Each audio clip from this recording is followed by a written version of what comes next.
Now you're probably wondering, what on earth is this guy doing? Well, he's probably editing it thinking, what on earth was I doing? I'm actually checking to see if she's real under there.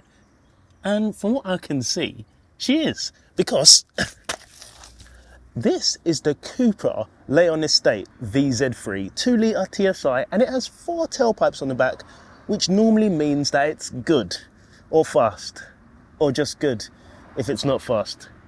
Is it good? Let's find out. But what's really good is if we can beat the 4.8 0 to 62 time. Please.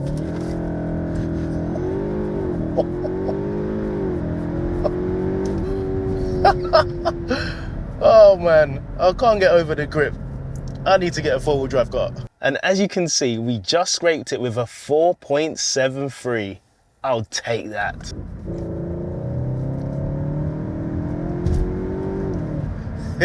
And those times come from this lovely 2-litre TSI that we all know and love, that Volkswagen Audi make, giving you 328 brake horsepower right through the rev range. Now, it's more at the top, so down here in the 2,000 RPM land where no one likes, we'll save that for the diesels. Right at the top, that's where you get all of that horsepower. And it is very, very, let's get the right word here, tempting to rev it out. Of course, we'll touch on sound in a bit, but going through the revs each time and talking all things torque, 420 Newton meters, that shove you get immediately paired with the 4-wheel drive, power-wise, it knows what it's doing. Now, in case you are new to the brand that is CUPRA, what they try and do, and actually do very well, is modernize their cars and make them look quite stylish and modern. They do share the platform with the Volkswagen Audi group cars, such as your Volkswagen, your Audi and your Seat and your Skodas, but truth be told, there is quite a few models in the range that turn heads. And this one, from the front anyway, definitely does that. Now, where this is the VZ3 spec, you actually get the 19-inch Hellstorm wheels as standard, and they come with this bronze color. It's CUPRA's thing, they love bronze absolutely everywhere.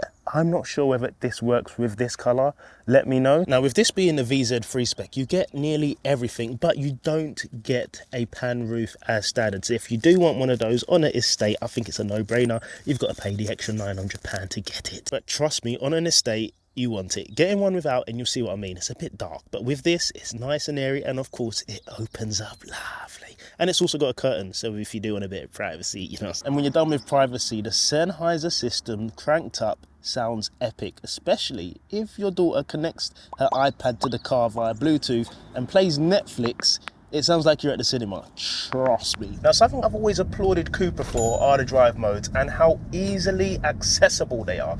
Just over here, left thumb, you can go through the modes. You've got individual, which I've set up to be eco because there isn't an eco mode. But what this does, it allows you to put the throttle/engine map in efficiency. And with that, when you come off the accelerator, it dunks the clutch and allows you to coast a bit, effectively giving you better MPG. But what I use that mode for is to kind of make the car shut up if I'm going on a nice little hoon. I'll put everything in sport apart from the engine sound, because go through the modes again, in comfort, it's great. In sport, it's not too bad. But in CUPRA mode, which is probably the mode that it expects you to use, everything gets stiff, everything gets nice and firm, but the engine noise through the speakers just doesn't do the 2-litre justice. Listen to this. You can see what I'm saying here. Again, out the back, it's a 2-litre TSI EA888 engine. We know what it's about, but that there, it's just the beginning part. Higher up in the revs, I don't mind it so much, but around 3,000 RPM, it just sounds a bit too robotic. You know what I'm trying to say here. And talking off robotic, stiffness in CUPRA mode is spot on. If we get roads like that exact surface I was on, now this part here isn't the best, but when we do dial things into my individual mode, which I have this time set up for everything comfort and again efficient throttle, It feels smooth. Now, something to note is I've driven nearly every single CUPRA available, but this does feel a tad stiffer. On a family trip away filled with 4 adults, it did feel a bit stiff. Even the passengers were saying it's a bit stiff, but that's what you get. You're going for the VZ3 spec, 19-inch wheels. Everything's going to be more sporty as opposed to just a day-to-day run around. This is meant to be a beast, and for an estate, it is. Now, what I really like is that CUPRA have said when you do go into CUPRA mode, the noisy CUPRA fancy mode, we're going to actually give you something called Gearbox Special. Actually, it's not called Gearbox Special, but I think it should be, because even though I'm in 3rd gear here, labouring at 25, about to go into a national speed limits area, foot on the floor, no downshift. It has said we are not going to take over. We are going to let you have as much fun as possible, which is great, because if this is across all models, we're talking about the CUPRA Leon, really the hatchback, this feature would be great on track. All you'd need to do is get into a corner, make sure you've got the apex right, and then just flat on the pedal and wait for that torque to push you out of the bend. It's an absolute no-brainer when it comes to a performance vehicle to have a mode called true manual. I want to call it that. M+4, or even if you do put the gearbox back into sport mode, it changes itself. It'll go all the way to the top, and the shifts get a bit more aggressive. Not DCT, we're not talking nothing super aggressive, but aggressive to know that you are in sport mode.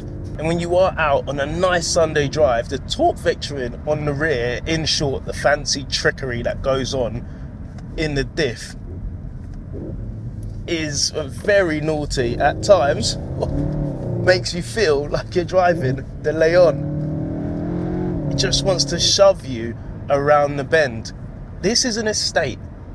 This is a big fat ass estate. But somehow you'd think you're driving a Leon or an S3 or a Golf R. Very, very good. Although the Leon is, of course, front-wheel drive, you know what I'm trying to say. It makes it feel a lot smaller than it definitely is. And something I always give CUPRA a +1 for is the seats. These cup bucket seats, as standard again on the VZ3 spec cars, look absolutely epic. Straight out, I think, yep, there you go, down there, look, say belt. So they are an official bucket seat. They just look the nuts. Even the standard seat looks decent, but these, oh, different gravy. Again, electrical, heated, you name it, it does it, and they're very comfortable. Now, if you were rocking 4 adults all the time, you'd probably buy an SUV, but in an estate, the space in the rear, I'm not gonna lie, for 2 adults over here with a baby seat in a car of that size isn't the greatest. Trust me, the mother-in-law, yeah, she burnt my pizza when we went away, so I don't think she was too impressed with the back space. Staying on the topic of space, hold on, how do you, oh yeah, over here. Honestly, I had to check the manual. I had to check the manual on how to open the boot. It's crazy, it's crazy, but I like that design, it's quite sneaky. Either way, I digress. Space-wise, look at it. It's enough. It's an estate, there's loads of space. The only thing is this parcel shelf doesn't always click into, yeah, of course it does. This time round it works, but usually I was doing that the other, there we go, see, it's not working. Whenever I'd done that previously, it wouldn't stay. I'm trying to get it to do it now and it's not doing it. Always the case. Call the plumber and then the boiler starts working, but he's still going to charge you a call-out fee. And now, in my opinion, the only rival for this car in terms of the estate is the Mercedes-AMG CLA35 estate, of course.